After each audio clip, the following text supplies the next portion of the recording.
Hello, my name is Giselle and welcome to Music Foundation Level 2. Today I will be discussing on harmonic minor. So harmonic minor, I'm going to start with A.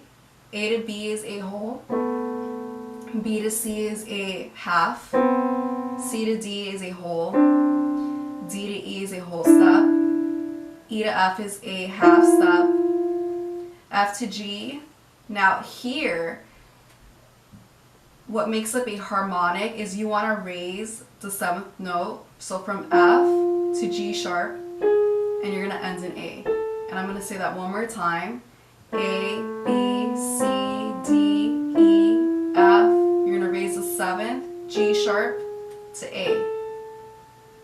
To descend, you're going to start with your pinky. You're going to keep that 4th finger on G sharp, 3rd finger on F, 2nd finger on E, thumb on D, 3rd finger on C, B, 2nd finger, and our thumb on A. And I'm going to ascend and descend a harmonic minor.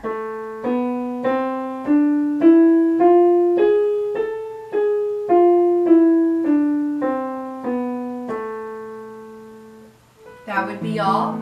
Please subscribe and have a great day.